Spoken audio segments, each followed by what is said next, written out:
जय गुरु जी संगत जी, शुक्राना गुरु जी संगत जी। आज दिव्य आभा का नेक्स्ट सत्संग जो हम सब पढ़ेंगे, सुनेंगे और अपना कल्याण करवाएंगे, क्योंकि सत्संग की महिमा का गुणगान करना, सत्संग सुनना, सत्संग सुनाना, गुरु जी ने हर तरह से अपनी संगत का इसमें कल्याण बताया कि इसमें संगत का कल्याण है। तो संगत जी, आज जो हम सत्संग पढ़ेंगे वो है हमारे युग के महापुरुष, और ये सत्संग जगदीश चंद्र पांडे अंकल जी का है, नैनीताल से। गुरु जी की संगत इस एवरीवेयर, सब जगह, पता नहीं कहाँ कहाँ गुरु महाराज की संगत है।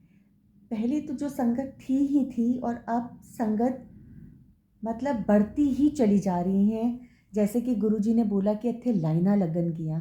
जब वो संगत करते थे, अपनी पुरानी संगत के साथ बैठा करते थे और कहते थे कि कर लो दर्शन, इत्थे लाइना लगन गियां। तो वो जो हमारी पुरानी संगत अंकल्स हैं और आंटीज़ हैं, वो नहीं इस चीज़ को समझ पाए कि मतलब हम तो गिनती के, वो कहते हैं कि हम तो गिनती के बस 200 हैं, 300 हैं, 400 हैं, इतनी कहाँ लाइनें गुरुजी बोलती हैं लगेंगी।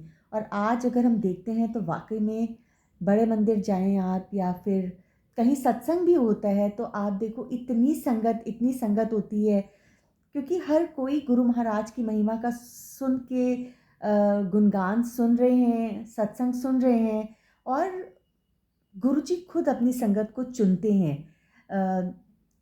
अगर हम देखें तो हम सब कितने भाग्यशाली हैं, हम सब कितने ब्लेस्ड हैं कि हम अपने गुरु महाराज की संगत हैं, है ना।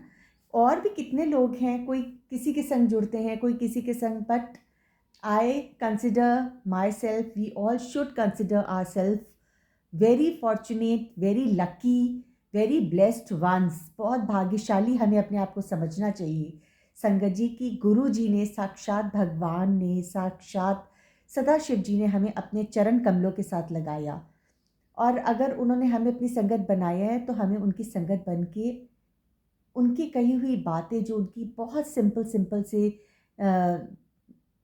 बातें हैं, बातें ही बोलेंगे, क्योंकि उन्होंने कभी कोई भाषण, रिचुअल, सर्मन्स नहीं दिए, कोई उपदेश नहीं दिए। उन्होंने बस किसी भी संगत से कहा और वो एक वचन बन गया, अनमोल वचन हमारे लिए। तो अगर हम अपने महाराज की मानते हैं, सुनते हैं, तो उनके वचनों को मानना भी हमारा धर्म है और हमारा कर्तव्य है। इसी के साथ हम अपना सत्संग स्टार्ट करते हैं। हमारे युग के महापुरुष। जय गुरु जी, शुक्राना गुरु जी।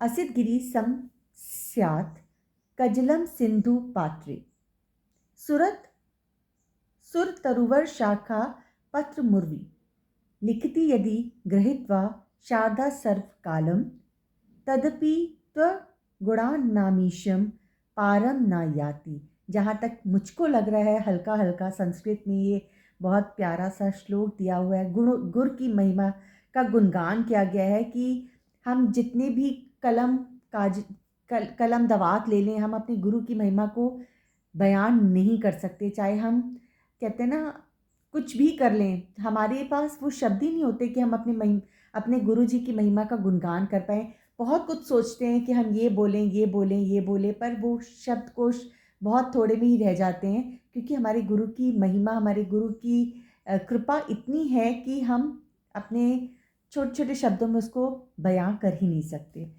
तो हम इसको सुनते हैं। हे शिव, यदि जीवन भर कल्पवृक्ष की कलम से मेरू पर्वत की दवात में सागर रूपी स्याही भरकर और संपूर्ण पृथ्वी को कागज की भांति प्रयोग करके आपके गुण लिखें, तो भी सरस्वती माँ असफल ही रहेंगी।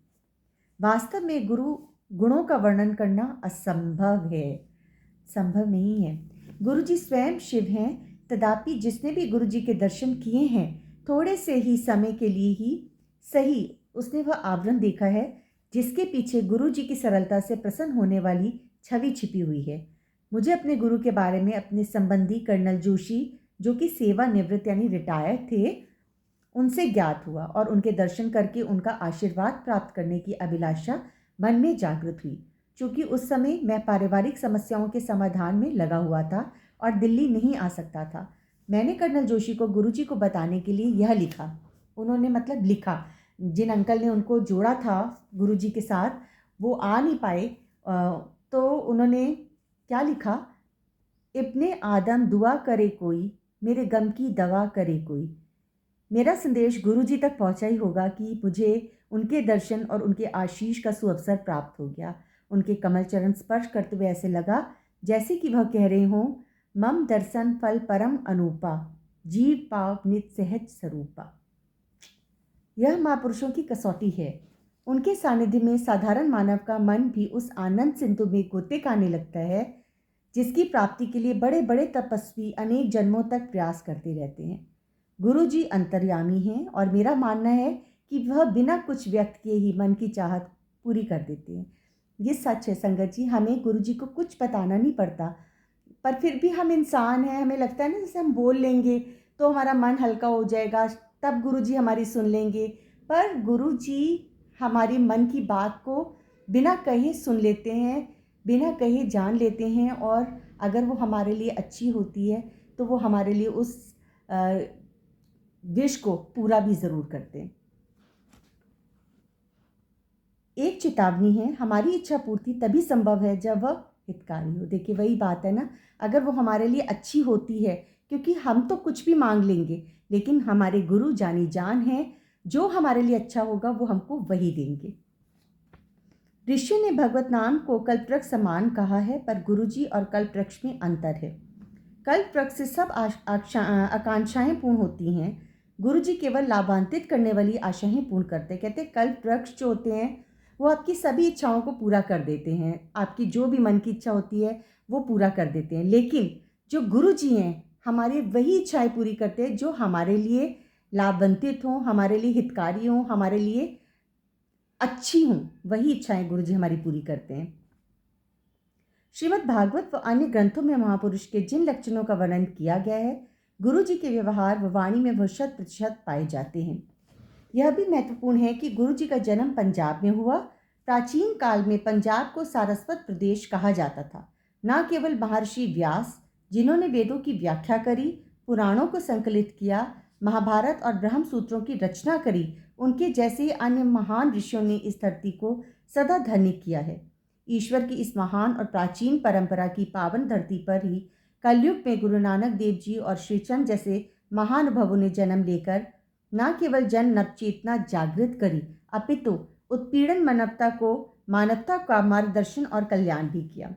अब गुरुजी भी वही कर रहे हैं, यह मेरा विश्वास है। इस संसार में अनेक आदरणीय उपदेशक और प्रचारक हैं, किंतु मात्र विद्या को प्रसारित करने के लिए प्रभावशाली शब्दों से दिए गए उपदेशों से मानवता का लाभ नहीं होता।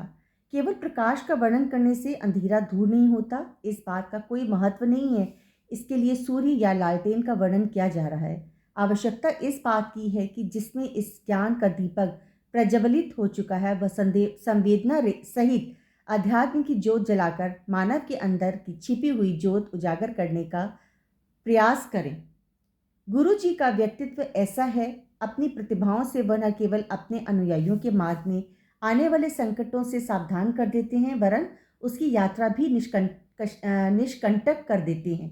महात्मा तुलसीदास कहते हैं कि गुरु जी जैसे महापुरुष ईश्वर से भी उच्च हैं। वह लिखते हैं, मेरे मन प्रभु अस विश्वासा, राम ते अधिक राम कर दासा, क्योंकि राम सिंधु धन सज्जन धीरा, चंदन तरुहरि संत समीरा। जैसे हमारी प्यास बुझाने के लिए मेघ वर्षा करते हैं और वायु चंदन वृक्ष की शीतलता फैलाती है, उसी प्रकार से महापुरुषों के माध्यम से हम ईश्वर को प्राप्त कर सकते हैं। राम भी संत नारद को बताते हैं कि श्रुति से महापुरुषों के गुणों की व्याख्या असंभव है। श्रद्धेय गुरुजी सचखंड वासी हैं। यह सचखंड क्या है और कहाँ है, इसका ज्ञान केवल उसको ही होता है जिसे गुरुजी की कृपा प्राप्त हुई हो। अतिशय कृपा जाहि पर हुई, पाँव देई एहि मार्ग सोई, संत विशुद्ध मिलहि प्रभु ताहि, चित वहीं राम कृपा कर जाहि। कहते हैं कि निराकार ईश्वर सचखंड में निवास करते हैं। दयावान परमात्मा समय समय पर अपने महापुरुषों को, जीवों को उनके दैहिक दैविक और भौतिक कष्टों से मुक्त कराकर उनका पथ प्रदर्शन करने के लिए बेचते हैं। महापुरुष जीव को क्रम से धर्म खंड, ज्ञान खंड, श्रम खंड और कर्म खंड से ले जाते हुए सचखंड में ईश्वर के निवास पर ले जाते हैं। अंत में यात्रा यहीं पर समाप्त होती है। जीव अपने कष्टों से सदा के लिए मुक्त होकर परमानंद को प्राप्त होते हैं। पूजनीय गुरुजी पहले अपने भक्त की समस्याओं की इति करके उसे कर्म योग के मार्ग पर ले जाते हैं। यह यात्रा का पहला भाग है। धर्मखंड। भक्त तन और मन से स्वस्थ होकर लौकिक और पारलौकिक विषयों पर चिंतन कर पाता है।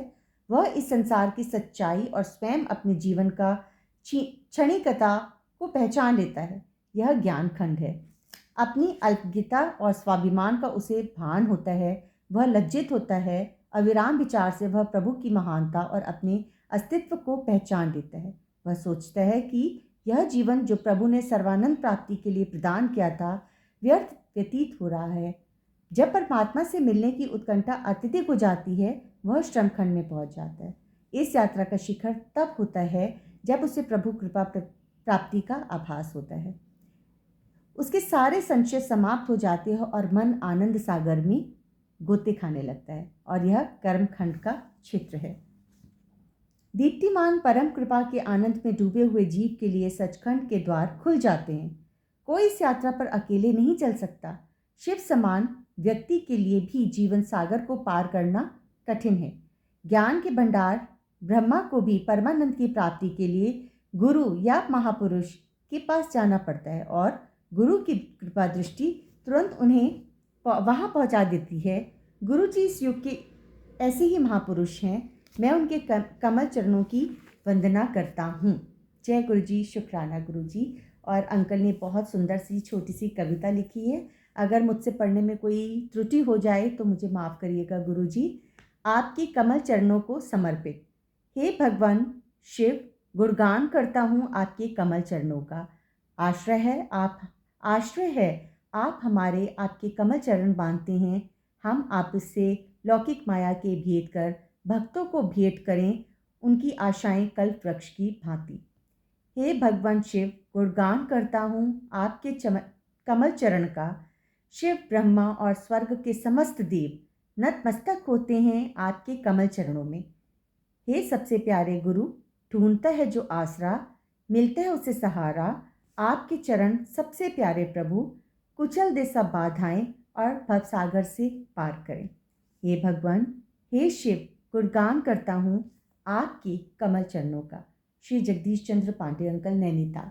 बहुत ही खूबसूरत भाव से भरा हुआ अंकल का ये सत्संग था, और अंकल ने अपने सत्संग में हमें बहुत अच्छा बताया कि हमें अपने कर्म की तरफ ध्यान देना है, और हम जिन जिन खंडों से भी निकले हैं हम अकेले उस पर पार नहीं पा सकते। गुरु हमारी सहायता करते, बिना गुरु की सहायता के हम ये सब नहीं कर सकते, क्योंकि हम एक साधारण मनुष्य हैं और हम साधारण मनुष्य की भांति ही सोचते हैं। जो कार्य करते हैं वो साधारण मनुष्य की तरह करते हैं। पर जब गुरु की कहते हैं ना कृपा दृष्टि हम पे पड़ जाती है, गुरु हमें अपना लेते हैं, तो वो हमें इस भवसागर से पार करने में, अपने आप से जोड़ने में बहुत सहायता करते हैं, मदद करते हैं। तो संगत जी, बहुत खूबसूरत अंकल का सत्संग था। गुरु जी, अगर कोई गलती हो गई हो तो क्षमा करें, माफ़ करें, और हम सब संगत का कल्याण करें, हम सब संगत को ब्लेस करें। कल हम दूसरा गुरु जी महाराज का सत्संग पढ़ेंगे संगत जी। जय गुरु जी, शुक्राना गुरु जी।